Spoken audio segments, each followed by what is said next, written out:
তার মায়ের মৃত্যুর পর সেই বেচারা বিয়ে না করে তার লালন পালনের জন্য দীর্ঘ সময় ব্যয় করে, কিন্তু তারপরে তার কুফল হিসেবে তার মৃত্যু শেষ পর্যন্ত।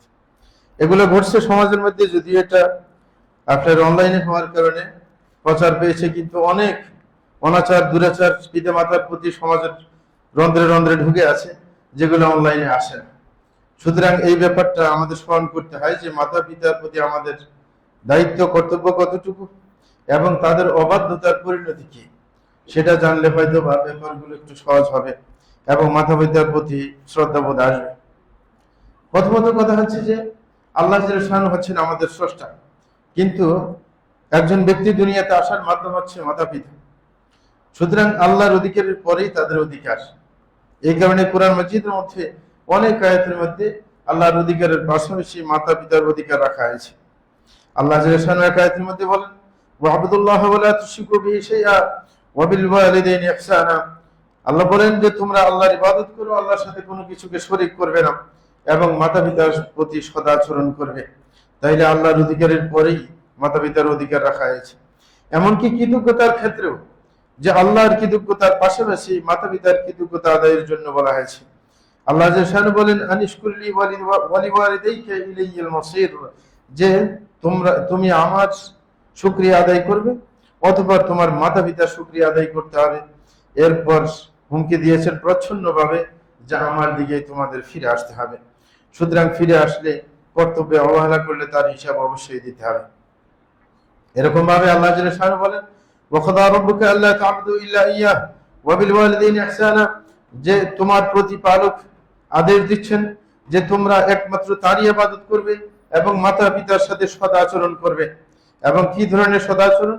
যে ইম্মা ইয়াবলুগান্না ইনদাকাল কিবরা আহাদুহুমা আও কিলাহুমা ফালা তাকুল লাহুমা উফিন ওয়া লা তানহারহুমা ওয়া কুল লাহুমা কাওলান কারীমা।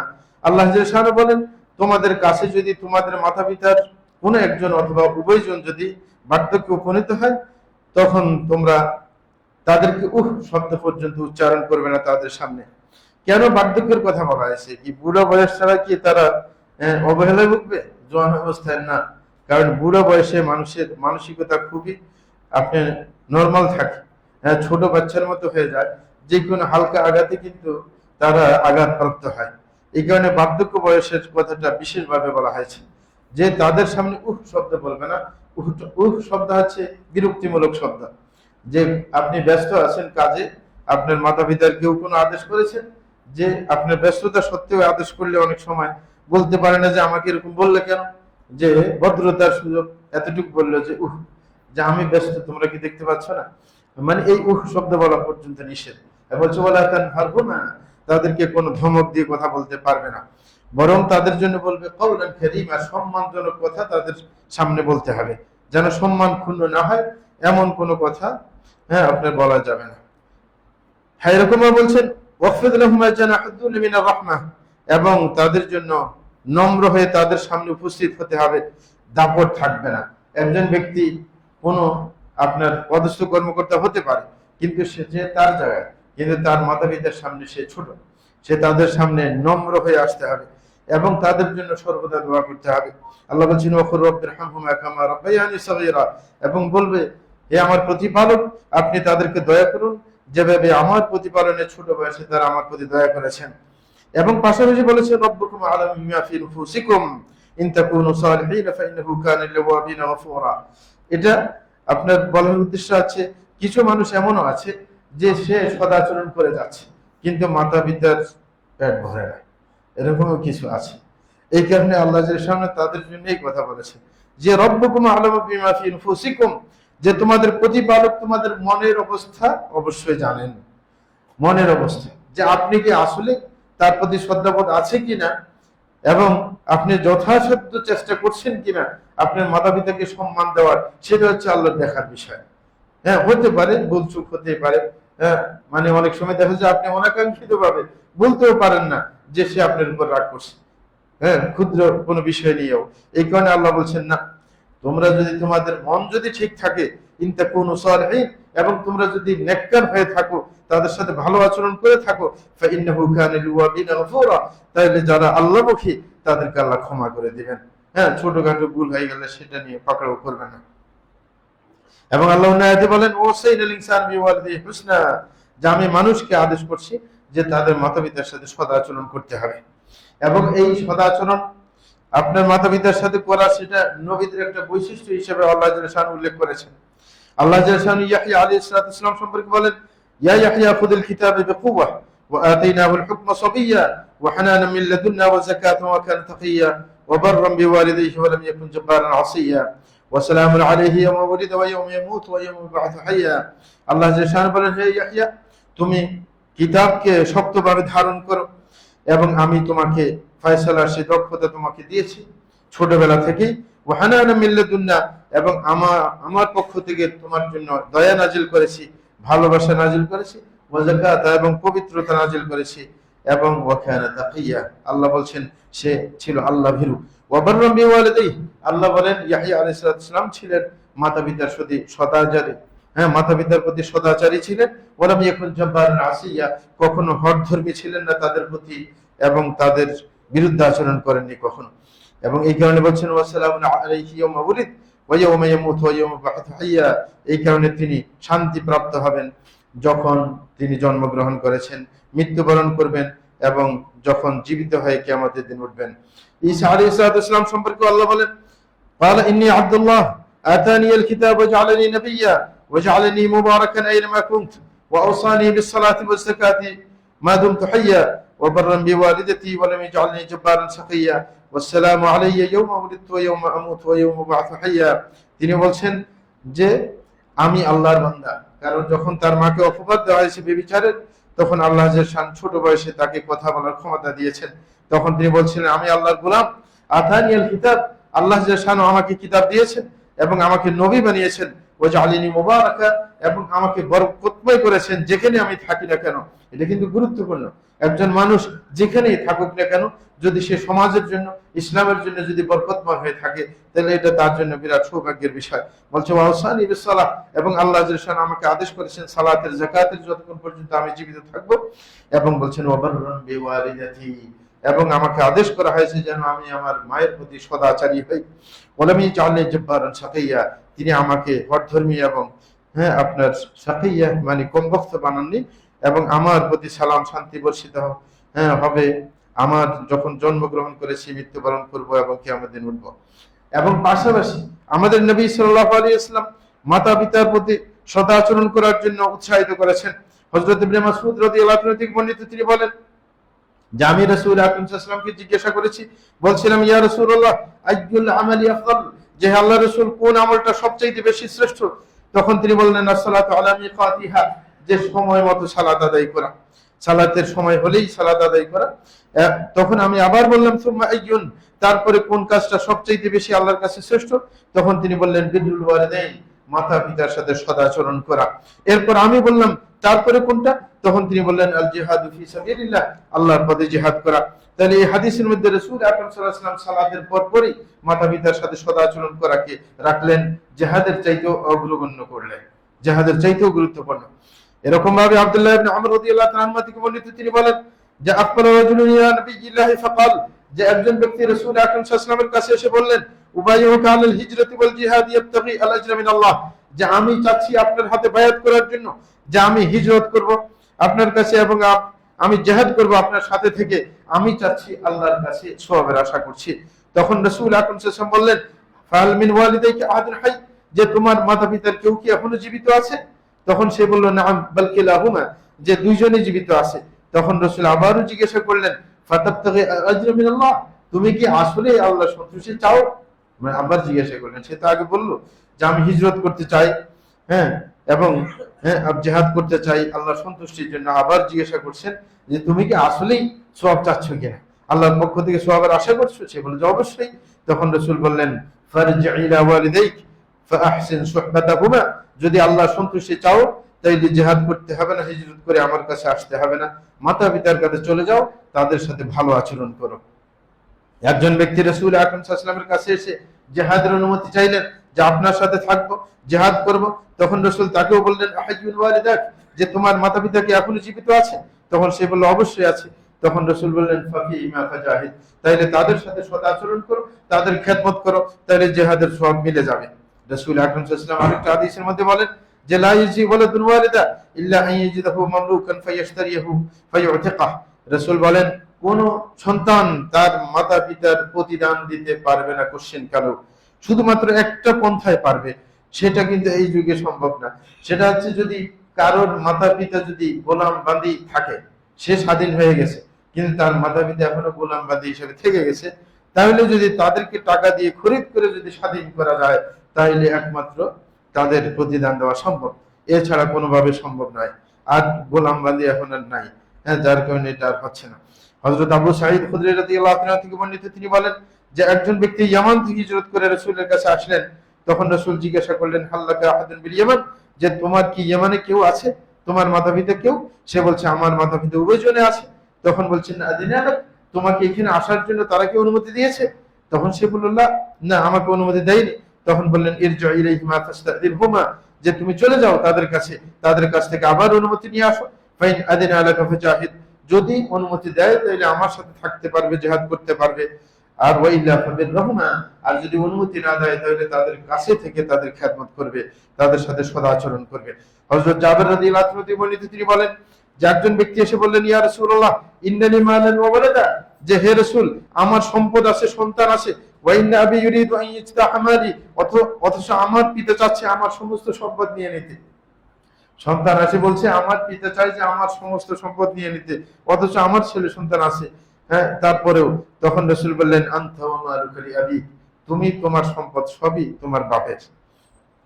সুতরাং তাদের মর্যাদা কতটুকু যে সব তাদেরকে বিলিয়ে দিতে বলা আছে।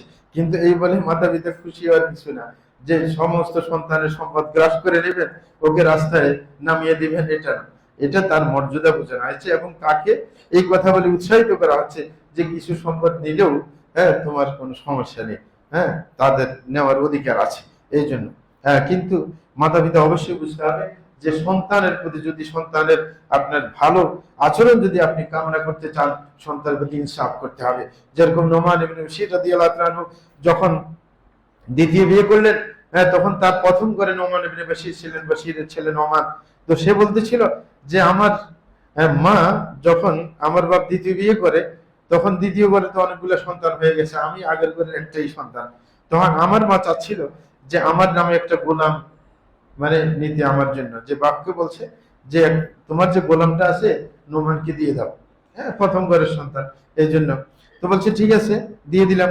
বলে যে না, এমনি মুখে দিলে হবে না, রসুলের কাছে যাবে, রসুলকে সাক্ষী বানাবে যে আপনার এই গোলামটা, হ্যাঁ, তাকে দিলে। যে রসুলের কাছে যখন গেল, তারপরে বললো যে রসুল আপনি সাক্ষী থাকেন যে আমি আমার এই গোলামটা আমার এই ছেলেকে দিয়ে এলাম, নোমানকে দিলাম। রসুল বলছেন তোমার কি অন্য কোনো ছেলে নাই? বলে যে অবশ্যই আছে। তখন রসুল বলছেন লা তুসিদনি আলা জোর, যে তুমি কখনো জুলুমের ব্যাপারে আমাকে সাক্ষী বানাতে পারবে না। তোমার যদি অন্য সন্তান থাকে, যদি একটাকে প্রাধান্য দাও, তাইলে কোশ্চিন কালেও সে তোমার সাথে সদাচরণ করতে চাইবে না। তাইলে এর থেকে বোঝা যায় আপনি সম্পদ সব গ্রাস করে নিয়ে নেবেন, চলবে না। আপনাকে চিন্তা করতে হবে আপনি জুলুম করলে সে কখনো সদাচারী হইতে পারবে না, তার মন কখনো সায় দিবে না। এই কারণে নিজেও ইনসাফ করতে হবে। এই কারণে আপনার যতটুকু প্রয়োজন ততটুকু আপনি তার কাছ থেকে চেয়ে নেবেন, যে আপনার যতটুকু প্রয়োজন তার সমস্ত সম্পদ আপনাকে দিতে হবে, এটার কোনো বাধ্যবাধকতা নেই।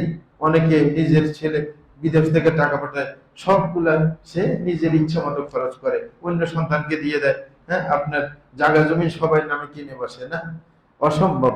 যদি একজনে কামাই করে, আপনার অধিকার আছে যদি সংসারের টাকা দিয়ে তাকে বিদেশে পাঠান, তাইলে যে টাকাটা তার পিছনে খরচ হয়েছে সেই টাকাটা আপনি ব্যাক নেবেন, কারণ এটা সংসারের সম্মিলিত টাকা।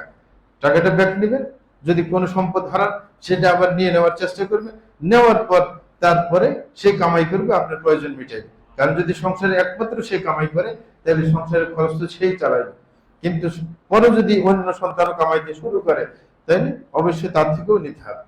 এই কারণে ইনসাফ করতে হবে। এমন না যে তার থেকে সব নিয়ে নিয়ে একটা রাস্তায় ঘুরবে আর আপনি ওর টাকা দিয়ে সবাইকে চালাইবেন, হ্যাঁ, দেদারসে খরচ করতে দিবেন, এটা কখনো ইনসাফ হতে পারে না। তাহলে নিজের ব্যাপারটাও খেয়াল রাখবেন। আরেক হাদিসে রাসূল আকরাম সাল্লাল্লাহু আলাইহি ওয়াসাল্লাম বলেন মান সাররাহু আন ইউবসাতা আলাইহি রিজকুহু আও ইনসালাহু ফি আথারে ফালিয়াসুল রাহিমাহ। রাসূল সাল্লাল্লাহু আলাইহি ওয়াসাল্লাম বলেছেন কারোর যদি মনে চায় যে তার রিজিককে প্রশস্ত করে দেওয়া হবে, বেশি করে দেওয়া হবে এবং তার পরবর্তীতে তার সুনাম ছড়িয়ে পড়বে, তখন তাকে অবশ্যই তার আত্মীয়তার বন্ধনকে রক্ষা করতে হবে। আর সবচাইতে বড় আত্মীয়কে মাতা পিতা, যার মাধ্যমে আপনার দুনিয়াতে আসা। প্রিয় ভাইরা, এটা হচ্ছে হাদিস থেকে কিছু তুলে ধরলাম। এখন সালফে সালেহিনদের কিছু মতামত তুলে ধরছি, যেটা শোনার পর আমরা আন্দাজ করতে পারবো মাতা পিতার অবস্থান শরীয়তে কতটুকু। হযরত ইবনে আব্বাস রাদিয়াল্লাহু তাআলা তিনি বলছেন যে লা আ'লামু আমালান আকরাবু ইলাল্লাহি মিন বিররিল ওয়ালিদাহ। তিনি বলছিলেন, আমি দুনিয়ার বুকে এমন কোন আমল দেখছি না যেটা আল্লাহর কাছে সবচেয়ে প্রিয়, আল্লাহর নৈকট্য অর্জন করা যেটার মাধ্যমে সম্ভব, হ্যাঁ, নিজের মাতা পিতার সাথে সদা আচরণের চাইতে। সুতরাং মাতা পিতার সাথে সদা আচরণ করা শ্রেষ্ঠ একটি আমল, যার মাধ্যমে আল্লাহ নৈকট্য অর্জন করা যায়। হযরত হাসান বসরি রাদিয়াল্লাহু জিজ্ঞাসা করা হলো যে মা বিরুল ওয়ালিদাইন, যে মাতা পিতার সাথে যে সদা আচরণের কথা হাদিসে এসেছে, এটার মানে কি? আমি তো বুঝলাম না। তখন তিনি ব্যাখ্যা দিলেন, আনতাবদুল্লাহুমা মা মালাকত, যে তুমি যে সম্পদের মালিক, সেই সম্পদ থেকে তাদের প্রয়োজন মাফিক খরচ করবে, কখনো কার্পণ্য দেখাবে না। ওয়ান তুতিউহুমা ফীমা আমরাকা বিহ, এবং তারা যে আদেশ করবে সেটা শরীয়ত সম্মত হলে অবশ্যই শুনবে। ইল্লা আন তাকুনা মাসিয়া, কিন্তু যদি সেটা গুনাহের কোনো আদেশ পেয়ে থাকে, সেটা কখনো শুনতে যাবে না। যে সেটা কোরআনের মধ্যে পরিষ্কার ভাবে বলা হয়েছে, ওয়াইন জাহাদাকা আলা আন তুশরিকা বিমা লাইসা লাকা বিহি ইলম ফালা তুতিউহুমা, যে যদি মাতা পিতা তোমাকে শিরক করার জন্য আদেশ করে, তাদের আনুগত্য করতে পারবে না, যেটা সাদ ইবনে আবি ওয়াক্কাসের ক্ষেত্রে হয়েছিল। হযরত ইবনে উমর রাদিয়াল্লাহু তাআলা একজন ব্যক্তিকে বলল যে আতাফরাকুন্না, যে তুমি কি জাহান্নামকে ভয় পাও? ওয়া তুহিব্বু আন তাদখুলাল জান্নাহ, তুমি কি জান্নাতে যেতে চাও? সুন্দর প্রশ্ন। তুমি কি জাহান্নামকে ভয় পাও? তুমি কি জান্নাতে যেতে চাও? তখন সে বলে যে ই আল্লাহ, বলে যে আল্লাহর কসম, এটা তো সবাই চাইবে, হ্যাঁ, সুতরাং আমিও চাই। তখন তিনি বললেন, ইবনে উমর রাদিয়াল্লাহু তাআলা বললেন যে আহাইয়ুন ওয়ালিদাক, যে তোমার মাতা পিতা কি জীবিত আছে? তখন সে বলল ইনদি উম্মি, বলে যে আমার পিতা তো মারা গেছে, আমার মা এখনো আছে। তখন তিনি বললেন ফাওয়াল্লাহি লাউ আলানতাহাল কালাম ওয়া আত'আমতাহা আত-তা'আম লা তাদখুলুনাল জান্নাতা মাজতানাবতাল কাবায়ের। তিনি বলছিলেন, তোমার মা যখন আছে, আল্লাহর কসম, তুমি যদি তার সাথে নম্র আচরণ করো এবং তাকে যদি সঠিকভাবে খাবার দাবারের ব্যবস্থা করো, তাইলে অবশ্যই তুমি জান্নাতে যেতে পারবে, যদি তুমি কবিরা গুনাহ থেকে বাঁচতে পারো। ইবনে উমর রাদিয়াল্লাহু তাআলা আরো বলেন যে বুকাউল ওয়ালিদাইন মিনাল হুকুক, যদি কোনো ব্যক্তি এমন কোন আচরণ বা কথা বলে যার কারণে মাতা পিতা কেঁদে দেয়, এই কেঁদে দিলেই তার সাথে অসৎ আচরণ করা হলো। অনেকে আছে এমন আচরণ করে যে মাতা পিতা কিছু বলতে পারে না, হ্যাঁ, লুকিয়ে লুকিয়ে কাঁদে, হ্যাঁ, তখন কি এটা মাতা পিতার সাথে অসৎ আচরণ করা হয়। এরকম ভাবে হযরত আবু হুরায়রা রাদিয়াল্লাহু তাআলা একদা দুইজন ব্যক্তিকে দেখলেন, একজন ছোট একজন বড়। তখন একজনকে জিজ্ঞাসা করলেন মা হাদা মিনকা, হ্যাঁ, মানে অল্প বয়সী, যে তাকে জিজ্ঞাসা করছে যে এর সাথে তোমার ওর সাথে সম্পর্ক কি, তোমরা দুইজনের মধ্যে সম্পর্ক কি? তখন বলল যে হ্যাঁ আবি, ওই যে আমার সামনে যিনি আছেন উনি আমার পিতা। তখন তিনি বলছেন লা তুসাম্মি বিসমি ওয়ালা তামশি আমামাহু ওয়ালা তাজলিস ক্বাবলা, যে খেয়াল রাখবে যে তোমরা তো যাচ্ছ, কিন্তু কখনো তাকে তার নাম ধরে ডাক দেবে না, বলবে হে আমার পিতা, এরকম আব্বু বলে ডাক দেবে, হ্যাঁ, মানে কখনো নাম ধরে ডাক দিবে না। অনেকে ভালোবাসার দোহাই দিয়ে নাম ধরে ডাক দেয় না, এটা অসম্মান। এবং বলছে ওয়ালা তামশি আমামা, কখনো নিজের পিতার সামনে হাঁটতে যাবে না, সবসময় পিছনে থাকবে। ওয়ালা তাজলিস ক্বাবলা, কোন জায়গায় বসতে গেলে পিতার আগে বসতে যাবে না, পিতাকে আগে বসতে দিবে, তারপরে তুমি বসবে। তো সুতরাং আপনার সালাফদের কথা শুনলেন, এরকম ভাবে লোকমান তিনি তার ছেলেকে বলছিলেন যে ইয়া বুনাই মান আরদা ওয়ালিদাইহি ফাকাদ আরদা রহমান, হে আমার ছেলে, যে যেই ব্যক্তি নিজের মাতা পিতাকে সন্তুষ্ট করতে পেরেছে, সে রহমানকে, আল্লাহকেও সন্তুষ্ট করতে পেরেছে। ওয়া মান আসখাতাহুমা ফাকাদ আসখাতা রহমান, যে ব্যক্তি মাতা পিতাকে অসন্তুষ্ট করেছে, সে তার রহমানকে অসন্তুষ্ট করেছে।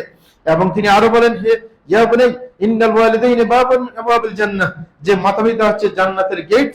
ইন রাদিয়া আনকা মাদাইতা ইলাল জান্নাহ, যদি তারা তোমার উপর সন্তুষ্ট থাকে তাইলেই একমাত্র জান্নাতে যেতে পারবে। ওয়াইন সাকাতা হুজিবতা, যদি তারা অসন্তুষ্ট হয় তাইলে তোমাকে জান্নাতে ঢুকতে দেওয়া হবে না। তাউস রাহিমাহুল্লাহ বলেন মিনাস সুন্নতি আন ইউআখার আরবাআ, বলে যে সুন্নাত হচ্ছে চারজন ব্যক্তিকে সম্মান দেওয়া, এটা সুন্নাত নিয়ম, রাসূলের আদর্শ। সেটা কি? এক নম্বর আল আলিমু ওয়া দুশাইবাতি ওয়া সুলতানি ওয়াল ওয়ালিদ, এক নম্বর হচ্ছে আলেমকে সম্মান করে, এটা হচ্ছে সুন্নাহ। দ্বিতীয় নম্বর হচ্ছে বয়স্ক যারা আছে সমাজের মধ্যে তাদেরকে সম্মান দেওয়া, এটা হচ্ছে সুন্নাহ। তৃতীয় নম্বর সুলতান, প্রশাসককে সম্মান দেওয়া, সেটা সুন্নাহ। চৌথ নম্বর হচ্ছে ওয়াল ওয়ালিদ, মাতা পিতাকে সম্মান দেওয়া হচ্ছে সুন্নাহ।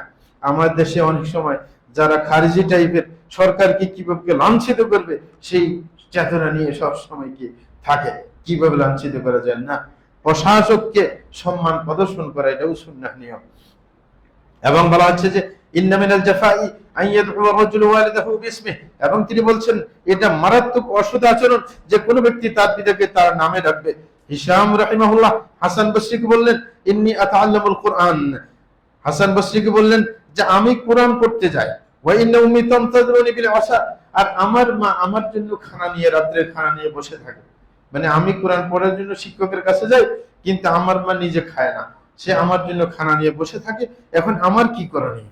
আমি কি পড়তে যাব নাকি আমার মায়ের সাথে আমি খাবো, কোনটা আমার করণীয়? তখন তিনি পরামর্শ দিয়েছিলেন তাআসসাল আশা মা উম্মিকা তাকাররু বিহা আইনুহা আহাব্বু ইলাইহি মিন হুজ্জাতিন তাহুজ্জুহা তাতাওয়া, বলছে তোমার মার সাথে খানা খাবে কোরআন পড়া বাদ। হ্যাঁ, বলছে তার সাথে খানা খাইলে তার মনটা যে ঠান্ডা হবে, এটা তোমার হজের চাইতে অনেক সওয়াব হবে। হযরত ওয়াহব ইবনে মুনাব্বিহ রাহিমাহুল্লাহ বলেন আল বিররু বিল ওয়ালিদি ইউযাক্কিরুল মিজান, কেউ যদি নিজের পিতার সাথে সদাচরণ করে তার মিজান ভারী হবে। যখন মানুষের আমলনামা মাপা হবে তখন এই পাল্লাটা ভারী হবে পিতার সাথে সদাচরণ করলে। এবং হচ্ছে ওয়াল বিররু বিল ওয়ালিদাতি ইয়াসুদ্দুল আসল, বলে যে মায়ের সাথে সদাচরণ করলে নিজের মূলটাকে ঠিক করা হয়। মূলটার গুরুত্ব বেশি না শাখা প্রশাখার গুরুত্ব বেশি? মূলটা। বলছে ওয়াল্লাযী ইয়াসুদ্দুল আসল আফদাল, বলে যে ব্যক্তি গোড়াটাকে ঠিক রাখতে পেরেছে সেটাই অনেক শ্রেষ্ঠ কাজ হয়েছে।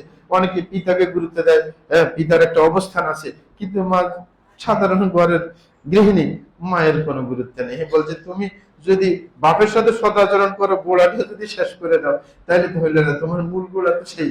হ্যাঁ, সুতরাং তোমার গোড়ার খবর রাখবে। মাখুল রাহিমাহুল্লাহ বলছেন বিরুল ওয়ালিদাইনি কাফারাতুল লিল কাবায়ের। হ্যাঁ, মাখুল রাহিমাহুল্লাহ বলেন মাতা পিতার সদাচরণ করলে কবিরা গুনাহ মাফ হয়ে যায়। সুফিয়ান ইবনে উয়াইনা রাহিমাহুল্লাহ বলেন মান সাল্লা সালাওয়াতুল খামস ফাকাদ শাকারাল্লাহ ওয়া মান দাআ লিওয়ালিদাইহি আকিবাহা ফাকাদ শাকারা লাহুমা, কোন ব্যক্তি 5 বেলা সালাত আদায় করলে আল্লাহর কৃতজ্ঞতা আদায় হয়ে যায়। আর যেই ব্যক্তি নিজের মাতা পিতার জন্য দোয়া করে সালাতের পরে একান্তে, সেই ব্যক্তি তার মাতা পিতার কৃতজ্ঞতা আদায় করলো। তাইলে নামাজের পর যখন একান্তে আমরা দোয়া করব, এটার দ্বারা এটা প্রমাণ মিলে না যে মানে সাথে সাথে আপনি দোয়া করবেন না, আজকাল শেষ করে আপনি দোয়াতে লিপ্ত হয়ে যান।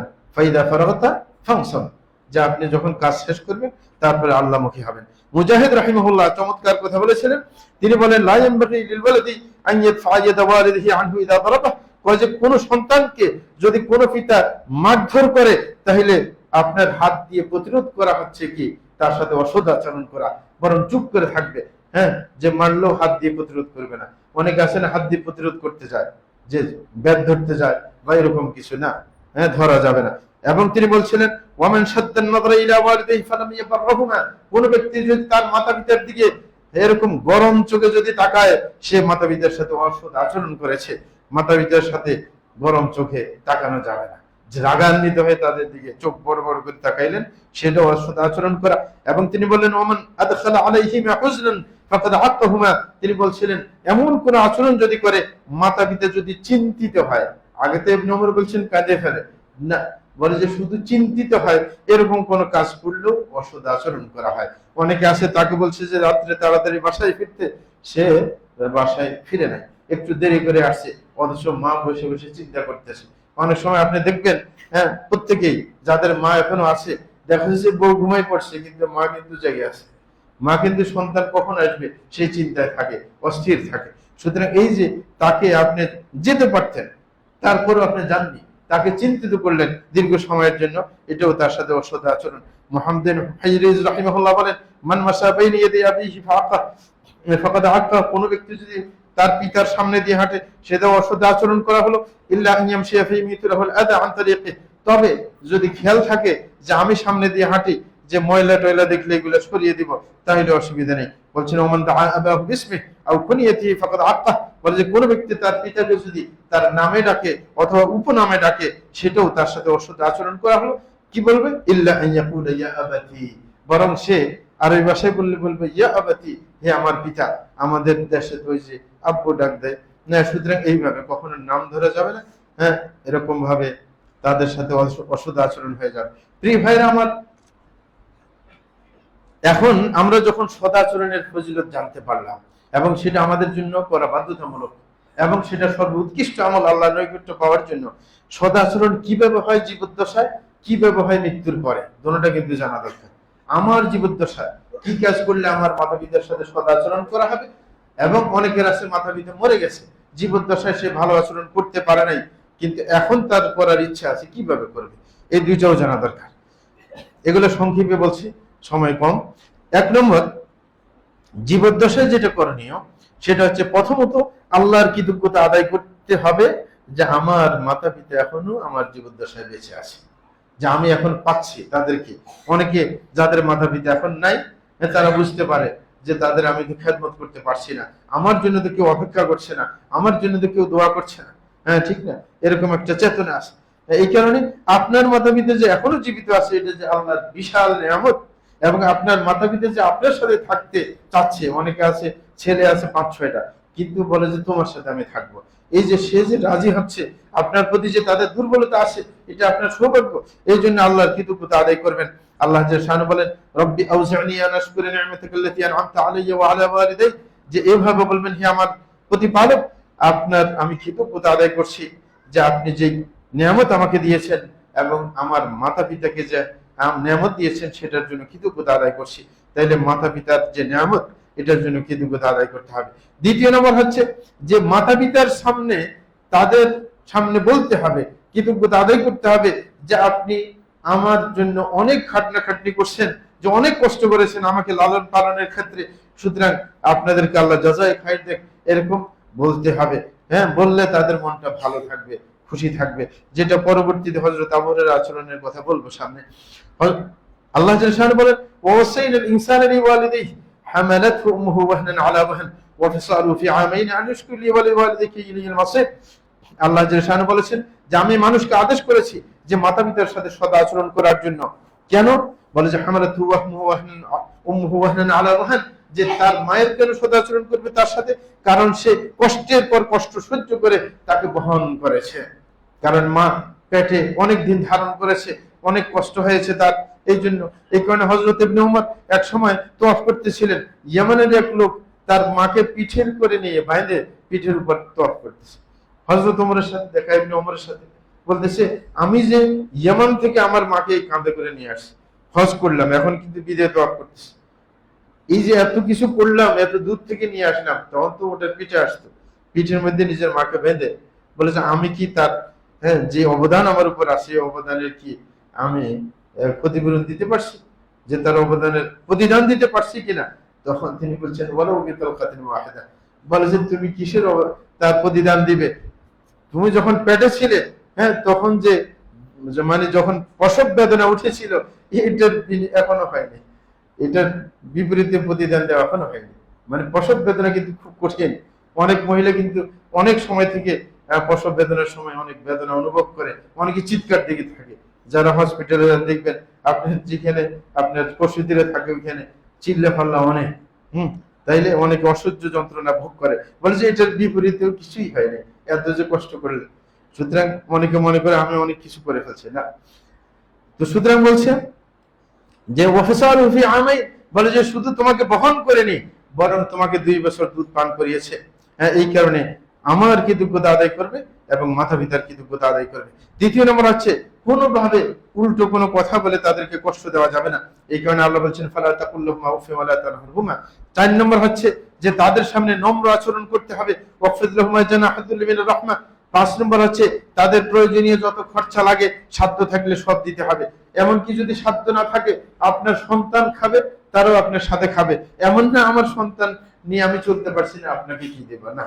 আপনি যদি একটা রুটিও জোগাড় করতে পারেন, যেটার মধ্যে আপনার স্ত্রীর ভাগ আছে, সন্তান আছে, আপনার মাতা পিতার ভাগ আছে, টুকরো করে ভাগ করে দিতে হবে। এটা বলার কোনো সুযোগ নেই যে আমাদেরই হচ্ছে না, আপনাদেরকে কি দেব না। অবশ্যই ওটার মধ্যে একটা ভাগ আছে, কারণ সে তো আপনাকে জন্ম দিয়েছে, সুতরাং তার ভাগ আগেই থাকবে। সুতরাং যথাসাধ্য তাদের খরচা দিতে হবে। আল্লাহ জাল্লাহু বলেন ইয়াসআলুনাকা মাযা ইউনফিকুন, যে মানুষ আপনাকে জিজ্ঞাসা করবে সদকা খেরাত কিভাবে করবে। যদি আল্লাহর রাস্তায় খরচ করতে হয়, তাহলে কাকে করবে, কোন ক্ষেত্রে করবে? তখন আল্লাহ বলেন মা আনফাকতুম মিন খাইরিন ফালিল ওয়ালিদাইনি ওয়াল আকরাবিন। যদি তুমি আল্লাহর জন্য খরচ করতে চাও, সর্বপ্রথম তোমার মাতা পিতার পিছনে খরচ করবে, তারপরে আত্মীয় স্বজনের পিছনে খরচ করবে, যাদের সাথে রক্তের সম্পর্ক রয়েছে। তাইলে খরচা পাতি করার প্রথমে প্রাধান্য কাকে দিতে হবে? মাতা পিতাকে। তাদের জন্য খরচ করা সর্বশ্রেষ্ঠ খরচ। এবং 6 নম্বর হচ্ছে যে তাদের কাছে যাইতে অনুমতি নিয়ে যাইতে হবে। আপনি মাতা পিতা ঘরে আছে, আপনি হুট করে ঢুকে গেলেন না, তাদের পার্সোনালিটি আছে, অবশ্যই অনুমতি নিতে হবে। আল্লাহ বলছেন ওয়াইদা বালগাল আতফালু মিনকুমুল হুলুম ফালিয়াস্তাযিনু কামা ইস্তাযিনু মিন ক্বাবলিহিম, বলছে তোমাদের সন্তান যদি বালক হয়ে যায় তখন তাকেও মাতা পিতার রুমে ঢুকতে হলে অনুমতি নিতে হবে, যেরকম কাজের লোকের অনুমতি নিতে হবে, একই অবস্থা। 7 নম্বর যে তাদের কেউ যদি আপনার মাতা পিতা আপনার সাথে সাক্ষাৎ করতে আসে, অফিসে আসলো বা আপনার বাড়িতে আসলো, আপনি অন্য জায়গায় থাকেন, মাতা পিতা আসলে সাথে সাথে দাঁড়িয়ে যেতে হবে, তাদের মাথায় চুম্বন দিতে হবে এবং তাদেরকে বসতে দিতে হবে, এটা হচ্ছে নিয়ম। হযরত ফাতেমা রাদিয়াল্লাহু তাআলা আনহার কাছে যখন রাসূল আকরাম সাল্লাল্লাহু আলাইহি ওয়াসাল্লাম যেতেন, যাওয়ার সাথে সাথে হযরত ফাতেমা দৌড় দিয়ে উঠে প্রথমে তাকে চুম্বন করতেন, মাথায়, তারপরে তাকে রাসূলকে বসতে দিতেন, এটা হচ্ছে নিয়ম। এরকম ভাবে 8 নম্বর যেটা করণীয় সেটা হচ্ছে তাদের সুনামকে ধরে রাখতে হবে। কখনো এমন কাজ করা যাবে না যে তাদের মানহানি হয়, যে আপনি এমন কাজ করলেন আপনার মা বাবাকে মানুষে গালি দেয়, এরকম করা যাবে না। তাদের সুনাম সুখ্যাতি রক্ষা করতে হবে। রাসূল আকরাম সাল্লাল্লাহু আলাইহি ওয়াসাল্লাম বলেন ইন্না আকবারুল কাবায়ের আন ইয়াসুব্বার রাজুলু ওয়ালিদাইহি, বলে সবচেয়ে বড় কবিরা গুনাহ হচ্ছে যে নিজের মাতা পিতাকে গালি দেওয়া। সাহাবায়ে কেরাম আশ্চর্য হলেন, বললেন ওয়া কাইফা যাকা, বলে যে এটা কিভাবে সম্ভব? কোন ব্যক্তি তার মাতা পিতাকে সরাসরি গালি দেবে, এটা তো অসম্ভব ব্যাপার। এখনকার যুগে কিন্তু দেয়, আগের যুগে অসম্ভব ছিল। সাহাবায়ে কেরাম বলছেন তো অসম্ভব।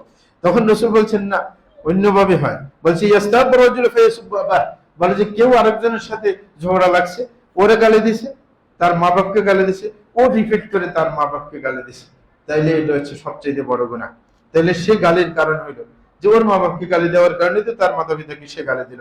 বলছে ওয়াইসুব্বু মা ফায়াসুব্বু মা, সে যদি আরেকজনের মাকে গালি দেয়, সে যদি রিপিট করে এই গালি, তখন তার মাতা পিতাকে সরাসরি গালি দেওয়ার সমান। 9 নম্বর হচ্ছে যে তাদেরকে সালাম দিয়ে ঘর থেকে বের হতে হবে, ঘরে ঢুকলে সালাম দিতে হবে। হযরত আবু হুরায়রার ঘটনা শুনেছি। হযরত আবু হুরায়রা তার মার সাথে কি আচরণ করতেন। হযরত আবু হুরায়রা যখন ঘর থেকে বের হতে চাইতেন, জামা কাপড় পরতেন, তারপর নিজের মায়ের সামনে গিয়ে দাঁড়াতেন, তারপর বলতেন আলাইকুম ইয়া আসসালামু আলাইকুম ইয়া উম্মাতা ওয়া রাহমাতুল্লাহি ওয়া বারাকাতুহু, বলছেন হে আমার মা, যে আপনার উপর শান্তি বর্ষিত হোক, আল্লাহর রহমত, আল্লাহর বারাকাত নাজিল হোক, জাযাকিল্লাহু আন্নী খায়রা কামা রাব্বাইতিনি সগীরা, যে আপনাকে আল্লাহ জাল্লাহু উত্তম প্রতিদান দান করুক, আপনি যেভাবে আমাকে ছোটবেলা থেকে লালন পালন করেছেন। প্রত্যেকদিন ঘর থেকে বাইরে হওয়ার সময় এটা বলতেন যে আপনি আমার প্রতি অনেক দয়া দেখিয়েছেন, সুতরাং আল্লাহ আপনাকে উত্তম প্রতিদান দেখ।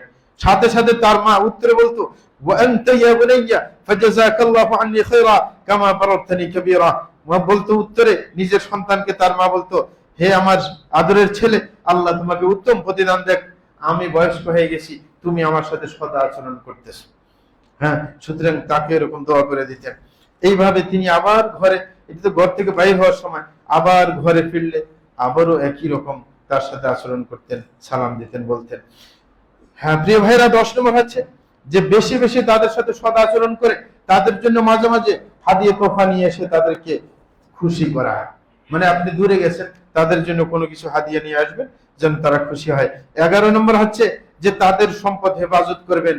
অনেকে আছে মাতা পিতার সম্পদ হেফাজত করে না, এগুলোর খেয়ালও রাখে না, এবং তাদের কাছ থেকে তাদের অনুমতি ছাড়া কোনো সম্পদ নেওয়া যাবে না। অনেকে আছে নিজের বাপের পকেট থেকে টাকা মেরে দেয় নাকি, না, অনুমতি ছাড়া কাজ করা যাবে না, এটা করা যাবে না। শুধুমাত্র স্ত্রীকে অনুমতি দেওয়া হয়েছে যে যেটা হযরত আবু সুফিয়ান রাদিয়াল্লাহু আনহু সম্পর্কে, তার স্ত্রী হিন্দ রাসূলকে জিজ্ঞাসা করেছিলেন যে আমার স্বামী তো কৃপণ, ঠিক মতো খাবার দাবার দেয় না। তখন রাসূল বলছিলেন ঠিক আছে, তার পকেট থেকে নিয়ে নেবে, টাকা যতটুকু দিয়ে আপনার ভিজা খাবার খাওয়া যায়, শুকনা না। মানে খাবার শুধু নিজের খাবারের জন্য টাকা চুরি করতে পারবে, অন্য কাজের জন্য না। যে আপনি অন্য জিনিস কিনবেন, স্বর্ণ গয়না কিনবেন, এটা কিনবেন, সাইকেল কিনতে যাবেন একটা, বা অন্য কিছু কিনবেন না, শুধু খাবার, যে নিতান্ত যেটা খাওয়া লাগে আপনার বেঁচে থাকার জন্য, শুধু অনুমতি এতটুকু। কৃপণ হইলে অন্য কিছুর জন্য না। অনেকে আছে টাকা চুরি করে রাখে, ফার্নিচার কিনবে নাকি, চলবে। তো বলতেছিলেন 12 নম্বর যেটা অধিকার, সেটা হচ্ছে তাদের আরাম কোন জায়গায় সে জায়গায় তাকে রাখতে হবে। অনেকে আছে আপনার সাথে এত ভালো সম্পর্ক না, আপনি তাকে বাধ্য করতে পারবেন না, আপনাকে জিজ্ঞাসা করতে হবে আপনি কোন জায়গায় থাকলে আপনার বেশি আরাম লাগে। যদি আপনি অন্য কারোর কাছে থাকতে চায়, সে বলে যে না, আমি ওই ছেলের কাছে থাকলে আমার ভালো লাগে, ঠিক আছে, আপনি থাকেন, ওইখানে থাকেন। আপনি আপনার যথাসাধ্য ওখানে গিয়ে তাকে, তার কি প্রয়োজন খবরাখবর নিবেন, কিন্তু আপনি আপনার কাছে আসতে বাধ্য করবেন না, পরে তো আপনি আরো বদদুয়ার ভাগী হবেন। ওরা যেখানে থাকলে আরাম পায় সেখানে, যেটা করলে তাদের ভালো লাগে সেটা। অনেকে টাকা পয়সা দেয়, নিজের মেয়েকে দিয়ে দিছে, ওটা নিয়ে রাগারাগি করে না। ওকে যখন টাকা দিয়ে দিয়েছে, ও টাকার মালিক হয়ে গেছে, এবার সে সৎকার করুক, নিজের মেয়েকে দেখ, যাকে দেখ, সেটা হচ্ছে তার ব্যাপার। আপনি যখন দিয়েছেন আপনার মালিকানা শেষ। তারপরে যেটা করতে হবে যে বেশি বেশি তাদের জন্য দোয়া ইস্তেগফার করতে হবে। 14 নম্বর যেটা, সেটা হচ্ছে আপনি যে কোনো বিষয়ে মাতা পিতার পরামর্শ নেবেন। অনেক সময় কেউ বলতে পারে যে আমার মাতা পিতা, আমি যে বিষয়ে পরামর্শ নিব ওই বিষয়ে তো সে জানে না, ঠিক না, সে উল্টো পাল্টা পরামর্শ দিবেন না, আপনি বুঝিয়ে বলবেন। যখন আপনাকে পরামর্শ দিবে, আপনি ব্যাখ্যা দিবেন আপনার কাজের, যে এটা করলে এমন হবে, এমন কর। এখন আপনার মতামত কি, ব্যাখ্যা দিয়ে জিজ্ঞাসা করলে মতামত দেওয়া সহজ।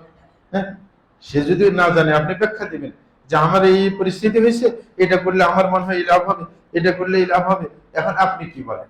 তখন তারা অবশ্যই বলবে। যদি ভুল সিদ্ধান্ত দেয়, আবার বুঝিয়ে দিবেন যে এরকম করলে তো এই সমস্যা আছে, এখন আপনি আবার মতামত দেন, তাইলে শেষ পর্যন্ত সঠিক মতে আসবে।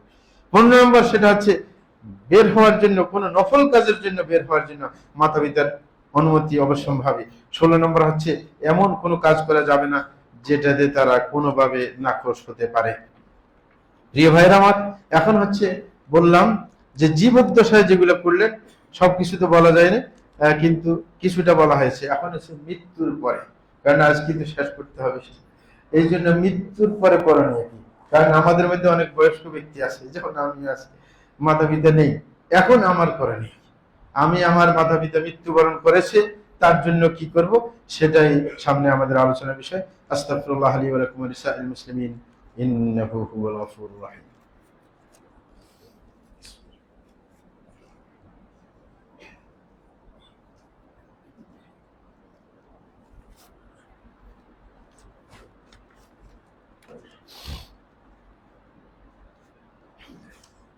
আলহামদুলিল্লাহ রাব্বিল আলামিন ওয়া সলাতু ওয়াসসালামু আলা সাইয়্যিদিল মুরসালিন নবিয়িনা মুহাম্মদ ওয়া আলা আলিহি ওয়া সাহবিহি আজমাইন, আম্মা বা'দ।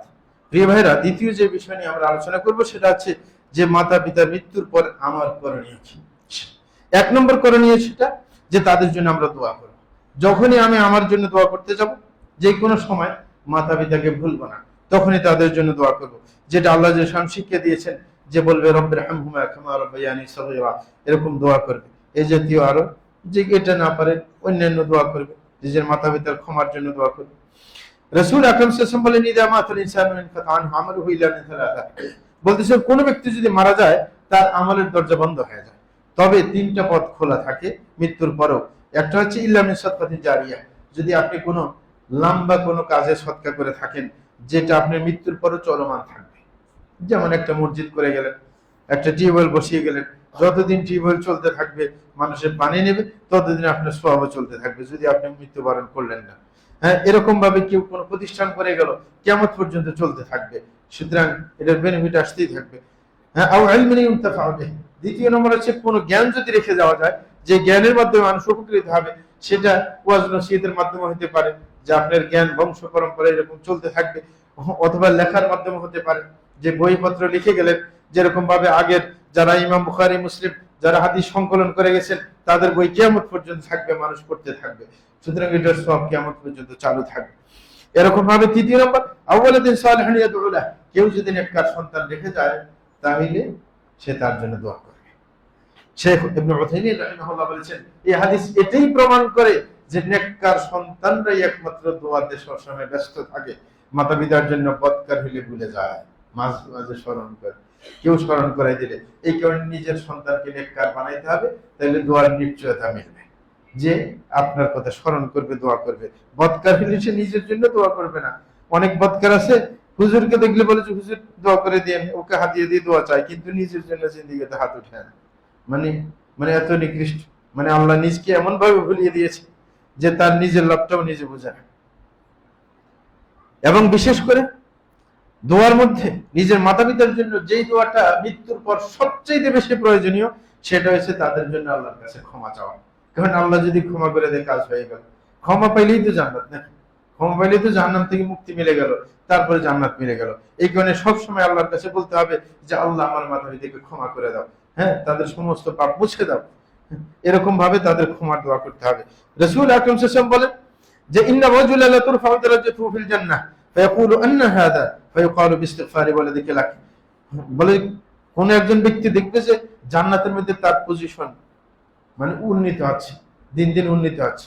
হ্যাঁ, সে হঠাৎ করে জিজ্ঞাসা করবে আন্না হাদা, বলে যে আমি তো মরে গেছি, এখন আমার কেন পজিশন বাড়তে আছে, ঘটনা কি, আমি তো এখন কোনো কাজ করি না। তখন আল্লাহর পক্ষ থেকে উত্তর দেওয়া হবে বিস্তিগফারি ওয়ালাদিকা লাক, যে তোমার পজিশন বাড়তেছে, তোমার সন্তান তো সবসময় তোমার জন্য ইস্তিগফার করতেছে, যে তোমার সন্তান তো তোমার জন্য ক্ষমা চায়, তখন তোমার পজিশন বেড়ে যায়। হ্যাঁ, তাইলে আমার মাতা পিতার জন্য যদি আমি ক্ষমা চাই, তাইলে তাদের পজিশন বাড়বে, অবস্থানের উন্নতি হবে। এরকম ভাবে আরেকটা মাতা পিতার সাথে সদাচরণের আরেকটা পন্থা মৃত্যুর পরে, সেটা হচ্ছে তাদের যেই কোনো ঋণ থাকে ঋণ পরিশোধ করতে হবে। যদি মাতা পিতা কোনো ঋণ রেখে যায়, সর্বপ্রথম আপনার বন্টনের আগে যেগুলো করণীয়, সম্পদ বন্টনের আগে দুইটা কাজ। এক নম্বর হচ্ছে তার ঋণ পরিশোধ করতে হবে, দ্বিতীয় নম্বর হচ্ছে ওসিয়ত যদি করে থাকে সেটাও কি বাস্তবায়ন করতে হবে, তারপরে আসবে যে সম্পদ বন্টন। এর আগে কিন্তু বন্টন না। হ্যাঁ, অনেকে আছে বলে যে পরে দেখা যাবে, যে ঋণ দেয় না, অথচ বাপে রেখে গেছে সম্পদ, মার্কেট রেখে গেছে, হ্যাঁ, অনেক জায়গা জমি রেখে গেছে, বলে যে এখন যদি বিক্রি করে দিয়ে ঋণ পরিশোধ করে তাইলে তো এই জমির দাম তো সামনে বাড়বে, তখন আর দেয় না। হ্যাঁ, তখন গড়িমসি করে যে আস্তে আস্তে জমির দাম বাড়ুক, অথবা মার্কেট চলতে থাকুক, লাভ থেকে একটু একটু দিবেন না, এটা হতে পারে না। তাইলে আপনি তাদের সাথে অসৎ আচরণ করবেন। কারণ রাসূল বলছেন নাফসুল মুমিনি মুআল্লাকাতুন বিদাইনি হাত্তা ইউকদা আন, যে মুমিন আটকা পড়ে থাকে যতক্ষণ পর্যন্ত ঋণ পরিশোধ না করা হবে। তাইলে আপনি ঋণ পরিশোধ করলেন না সাথে সাথে, তাইলে আপনার পিতার রূহটা আটকা পড়ে থাকবে, কখনো সে কি নিস্তার পাবে না। তাহলে আপনি তাকে আটকে রাখলেন, তাইলে আপনার সম্পদ মাতা পিতার রেখে যাওয়া সম্পদ থেকে ঋণ দেওয়া আগে বাধ্যতামূলক, তারপরে আপনার জন্য কিছু নাই থাকুক অসুবিধা নেই, আপনার ঋণ দিতে বাধ্য, কারণ তার সম্পদ রেখে গেছে, তার ঋণ কে আদায় করবে, অবশ্যই এই সম্পদ থেকে আদায় করতে হবে। তাহলে গড়িমসি করা চলবে। আরেকটা সেটা হচ্ছে যে আপনার, এটা হচ্ছে মানুষের ঋণের কথা বলছিলাম, যে মানুষ ঋণ নিয়েছিল মানুষ থেকে, সেগুলো পরিশোধ করবেন। আরেকটা হচ্ছে আল্লাহর ঋণ, আল্লাহর ঋণও পরিশোধ করতে হবে। সেটা কি ধরনের, যে হযরত ইবনে আব্বাস রাদিয়াল্লাহু তাআলা থেকে বর্ণিত, তিনি বলেন যে একজন মহিলা রাসূল আকরাম সাল্লাল্লাহু আলাইহি ওয়াসাল্লামের কাছে আসলেন, তারপরে বললেন যে ইন্না উম্মি নাযারাত তাহজ্জ, যে আমার মা সে মানত করেছে যে হজ করে, হজের মানত করছে। বলছে ফামাদাত ক্বাবলা আন তাহুজ্জা ফাহুজ্জা আনহা, বলে যে সে তো মরে গেছে ইতিমধ্যে, হজ তো করতে পারলো না, এখন আমি কি করব তার জন্য। হ্যাঁ, বলছে আমি কি তার পক্ষ থেকে হজটা করে দেব? রাসূল বলছেন না, হুজ্জা আনহা, অবশ্যই করবে, তোমার মায়ের পক্ষ থেকে হজ করে দিবে। এবং রাসূল দৃষ্টান্ত দিয়ে বুঝালেন যে আরাইত লাউ কানা আলা উম্মিকা দাইনুন আকুনতি কাদিয়া, ক্বালাত নাআম, বলে যে তুমি একটা দৃষ্টান্ত মনে করো, তোমার মার উপর যদি কোনো ঋণ থাকতো তুমি কি আদায় করতে? বলছে অবশ্যই আদায় করতাম। বললেন যে ইকদুল্লাহ আল্লাযী লাহ, তাহলে আল্লাহর ঋণ আদায় করতে হবে। এই হজটা ছিল আল্লাহর পক্ষে ঋণ, যে সে তো মানত করে গেছে, তাইলে এই ঋণটা আল্লাহর ক্ষেত্রে হয়ে গেল, তাইলে এটা তোমাকে আদায় করতে হবে। সুতরাং এরকম যদি হয় যে মাতা পিতা ওসিয়ত করে যায় যে আমার পক্ষ থেকে হজ করে দিবে, আমি তো আর পারলাম না হজ করতে, অসুস্থ হয়ে পড়ছে, তাইলে অবশ্যই সেই দায়িত্ব আপনাকে পালন করতেই হবে, ওসিয়ত রক্ষা করতে হবে। কারণ রাসূল বলেছেন ফাইন্নাল্লাহা আহাক্কু বিল ওয়াফা, যে ঋণের মধ্যে আল্লাহর টাকা আদায় করা দরকার। আরেকটা, মাতা পিতার মৃত্যুর পর যেটা করতে হবে, তাদের ওসিয়ত বাস্তবায়ন করতে হবে। এই কারণে যখন মিরাসের আয়াত আসছে সেইখানে বলা হচ্ছে মিন বাদি ওসিয়াতি ইউসা বিহা আও দাইন, যে বন্টনের আগে দুইটা কাজ করতে হবে। এক নম্বর হচ্ছে ওসিয়ত আগে পূরণ করতে হবে, তারপরে ঋণ দিতে হবে। এইখানে কেন ওসিয়তের কথা আগে বলছে, কিন্তু উলামায়ে কেরাম একমত যে ওসিয়তটা হচ্ছে পরে, প্রথমে সে ঋণ দেওয়া তারপরে ওসিয়ত। এই কারণে সাদি রাহিমাহুল্লাহ তিনি এটার ব্যাখ্যা দিয়েছিলেন, তিনি বলছিলেন যে কদ্দামাল ওসিয়াতা মা আনহা মুআখখারাতুন আনিদ দাইন, যে আয়াতের মধ্যে আল্লাহ জাল্লাহু ওসিয়তের কথা ঋণের আগে বলেছেন, অথচ সবাই একমত এই ব্যাপারে যে প্রথমে ঋণ দিবে তারপরে ওসিয়ত পালন করবে। বলেছে এই জন্য আল্লাহ আগে বলছেন যে ওসিয়ত আদায় করা বাচ্চাদের জন্য কষ্ট মনে হয়, ওটা তো ঋণ নিছে দিতে হবে, কিন্তু বাপে ওসিয়ত করেছে মসজিদের জন্য কি 6 শতাংশ জায়গা দিয়ে দিল, এটা তো ফ্রি দিয়ে দিল, এদের মনে চায় না, দিবে না, গড়িমসি করে। এরকম হাজারো কাহিনী আছে যে ওসিয়ত করে গেছে মসজিদের জন্য এত কাটা জমিন দিয়ে দিবে, বাচ্চারা দেয় না, মানুষের মিথ্যা বলে, বলে যে না 1 একর দিতে বললে 10 শতাংশ দিতে বলছে, ঠিক না? মানে ওসিয়ত নিয়ে গড়িমসি করে। এই কারণে আল্লাহ ওসিয়তটাকে আগে বলছেন, কারণ দিতে কষ্ট হয় এই জন্য। আরেকটা ব্যাপার, মৃত্যুর পর আপনার মাতা পিতার সাথে সদাচরণের অধীনে আরেকটা কাজ, যে মাতা পিতার যদি কোনো সিয়াম থেকে থাকে যেটা আদায় করার সুযোগ হয় নাই, তাইলে নিজেরা ভাগাভাগি করে সেটা রেখে দিতে হবে। রাসূল আকরাম সাল্লাল্লাহু আলাইহি ওয়াসাল্লামকে জিজ্ঞাসা করা হলো, ইয়া রাসূলুল্লাহ ইন্না উম্মি মাতাত ওয়া আলাইহা সাওমু শাহরিন, বলে যে আমার মা তো মারা গেছে অথচ সে রমজান মাসে সিয়াম রাখতে পারেনি। অন্য বর্ণনা আছে ওয়াফি রিওয়ায়াতিন সাওমু নাদরিন আফা আফদিহি আনহা, বলে যে আমার মা তো 1 মাস রোজা রাখার মানত করে গেছে, আমি কি রোজাগুলো আদায় করে দিব? রাসূল বলছেন লাউ কানা আলা উম্মিকি দাইনুন আকুনতু কাদিয়া, বলতেছেন যে তোমার মা যদি আপনার কোন ঋণ করে থাকতো সেটা কি আদায় করতে না? বলে যে অবশ্যই আদায় করতাম। তখন বলছেন রাসূল ফাদাইনুল্লাহি আকু আইয়ুকদা, তাইলে আল্লাহর ঋণও আদায় করতে হবে। সুতরাং সে যে মানে রমজান আসছে কিন্তু রোজা থাকতে পারে নাই, তাইলে আল্লাহর জন্য ঋণ হয়ে গেল, যে আল্লাহর ক্ষেত্রে, তাইলে এই ঋণটা আদায় করতে হবে। তোমরা সবাই বন্টন করে রেখে দিবে। রাসূল বলছেন অন্য হাদিসের মধ্যে, মান মাতা আলাইহি সিয়াম সামা আনহু ওয়ালিয়ু, যদি কেউ সিয়াম রেখে যায় তার মাতা পিতা রাখতে পারে নাই, তাহলে নিজেরা ভাগাভাগি করে রেখে দিবে। এটা আমাদের দেশে কিন্তু ফতোয়া দেওয়া হয় না, এটা হাদিসের কথা সরাসরি। ধরেন আপনার মা বাপ 10টা রোজা রাখতে পারে নাই, আপনার সন্তান আছেন 4 জন, 4 জনে ভাগাভাগি করে নেন। অথবা কেউ যদি বেশি ব্যস্ত, কঠিন কাজ করে, যে হালকা কাজ করে সে একটু বেশি করে রাখলো, মানে রোজা রেখে দিলে হয়ে যাবে। একান্ত যদি রাখা অসম্ভব হয়ে পড়ে, তাইলে পরে আপনি ফিদিয়ে দেওয়ার ব্যাপারটা পরে আসবে। প্রথম হয়েছে করণীয় নিজের মাতা পিতার সিয়ামটা নিজে রাখা, তাইলে তাদের প্রতি যে শ্রদ্ধাবোধ আছে, আগ্রহ আছে, সেটা বোঝা যাবে। প্রিয় ভাইরা, উলামায়ে কেরাম বলেছিলেন মান মাতা ওয়া আলাইহি সিয়াম রমাদান লা ইয়াখলু মিন হালাতাইন, যে কোন ব্যক্তি যদি মারা যায় অথচ তার উপর রমজানের রোজা ছিল, তার অবস্থা দুই অবস্থা হবে। এক অবস্থা হচ্ছে আইয়ামুতা ক্বাবলা ইমকান সিয়াম, যে মরে গেছে, রোজা রাখার সময় হয়নি, মানে রমজান শেষ, ঈদের দিন বা ঈদের পরের দিন মরে গেছে, তাইলে কি রোজা রাখার সুযোগ এসে? তার সুযোগ হয়নি, সে রোজা রাখতে মানে সময় পায় নাই, তাইলে তার ফিদিয়া দিতে হবে না, তার রোজা রাখতে হবে না। কারণ অসুস্থ অবস্থায় শরীয়তে সুযোগ আছে যে সিয়াম না রাখা, তাহলে সে সুযোগটা গ্রহণ করছে, কিন্তু পরবর্তী সুযোগ তো পাইতে হবে, সে তো পরবর্তী সুযোগে পায় নাই, ইতিমধ্যে তো মরে গেছে, তাইলে এই সিয়ামের কাফারা না, ফিদিয়া দিতে হবে। দ্বিতীয় নম্বর হচ্ছে যে সে আপনার রোজা না রাখার পরেও রোজা রাখে নাই, কিন্তু আরেক মাস সময় পেয়েছে, যে রমজান মাস শেষ হয়ে গেছে, রোজা রাখতে পারে নাই, কিন্তু পরে 1 মাস 2 মাস 3 মাস বেঁচে ছিল, কিন্তু সে সিয়াম পালন করে নাই, সেইগুলো কিন্তু ওয়ারিশরা পালন করতে হবে। কারণ সেটা তার দায়িত্বে পড়েছে, সময় আল্লাহর পক্ষ থেকে মিলছে, কিন্তু সে অবহেলা করেছে, সিয়ামটা পালন করে নাই, সেটারই একমাত্র ফিদিয়া দিবে অথবা নিজেরা রেখে দেবে। আরেকটা ব্যাপার, সেটা হচ্ছে মাতা পিতার মৃত্যুর পর তার উপর যে দায়িত্ব থাকে, সেটা হচ্ছে সর্বদা যেই কোনো সময় হাতে কোনো টাকা পয়সা আসলে মাতা পিতার জন্য সৎকার করার চেষ্টা করে। অনেকে আছে অনেক টাকার মালিক, কিন্তু মা বাপের জন্য কোনো সৎকার খেরাত করে না। আপনি আপনার মায়ের বাপের জন্য আপনি মসজিদে অনুদান দিবেন, যেমন সৌদি আরবের অনেকের অনুদানে বাংলাদেশে মসজিদ আছে না, কুয়েতের আপনার অনেক অনুদানে মসজিদ আছে না, এগুলো মাতা পিতার জন্য, সব মাতা পিতার জন্য। ওই দেশে প্রয়োজন নাই বিধায় অন্যান্য গরিব রাষ্ট্রে ওরা টাকা পাঠায় যেন একটা মসজিদ মাতা পিতার পক্ষ থেকে করে দেওয়া যায়। সুতরাং আপনি কেন করবেন? আপনিও টাকা যদি হয় তাহলে আপনার মায়ের নামে একটা মসজিদ করে দিলেন, ছোটখাটো হোক, অসুবিধা নাই। হ্যাঁ, তাইলে আপনি টাকা দেওয়ার কারণে জান্নাতে একটু ঘর পেয়ে গেলেন, আর আপনার মাতা পিতাও এটা থেকে সওয়াব পাইতে থাকবে, ঠিক না? তো সুতরাং টাকা হইলেই সদকা করার চেষ্টা করতে হবে মাতা পিতার পক্ষ থেকে। কারণ হাদিসের মধ্যে রাসূল বলেন যে ইন্না উম্মি উফতুতিলাত নাফসুহা ওয়া আদুনহা লাউ তাকাল্লামাত লা তাসাদ্দাকাত, যে এক মহিলা এসে বলতেছে আমার মা তো মারা গেছেন, কিন্তু সে মারা যাওয়ার আগে কথা বন্ধ হয়ে গেছে, কথা বলতে পারে নাই, কিন্তু মুখ নড়তে ছিল। আমার মনে বলে যে মনে হয় আমাকে সৎকার করতে বলতে চাইছিলেন, কিন্তু উচ্চারণ করতে পারেন নাই, আমার এমন মনে হয়। এখন আমি কি করব? যে এখন যদি আমি তার পক্ষ থেকে সৎকার করে দিই, আমি কি সওয়াব পাবো? রাসূল বলছেন নাম, অবশ্যই পাবে, তুমি পাবে। অনেকে মনে করে আরেকজনের জন্য সৎকার করলে সওয়াব সে সব নিয়ে যাবে, না, টাকা তো আপনার, প্রথমে তো আপনি পাবেন, তারপরে ভাগটা ওর হবে। কি আপনি মাতা পিতার জন্য সৎকার করলে সৎকার সব আপনিও পাবেন, আপনার মাতা পিতাও পাবেন। হ্যাঁ, আপনি বঞ্চিত হবেন না যে আপনাকে সব দিবে না, কারণ আপনারই তো কামাই করা টাকা, তা আপনি সব থেকে বঞ্চিত হবেন কেন? আপনিও পাবেন, ওরাও পাবে, দুইজনে পাবে।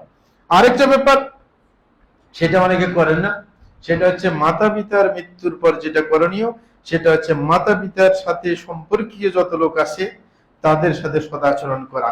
তারা রক্তের সম্পর্কীয় হতে পারে, বন্ধু বান্ধব হতে পারে, সবার সাথে কিন্তু ভালো আচরণ করতে হবে। নিজের রক্তের সম্পর্কীয় মার পক্ষ থেকে আছে, চাচারা আছে, জ্যাঠারা আছে, তাদের সন্তানরা আছে, এটা বাপের পক্ষ থেকে। মায়ের পক্ষ থেকে মামা আছে, খালা আছে, এদের সন্তানরা আছে, এদের সাথে সদাচরণ করতে হবে। হ্যাঁ, এক ব্যক্তি রাসূল আকরাম সাল্লাল্লাহু আলাইহি ওয়াসাল্লামের কাছে এসে বললেন, ইয়া রাসূলুল্লাহ, হাল বাকিয়া মিন বিররি আবাওয়াইয়া শাই আবাররুহুমা বা'দা মাউতিহিমা।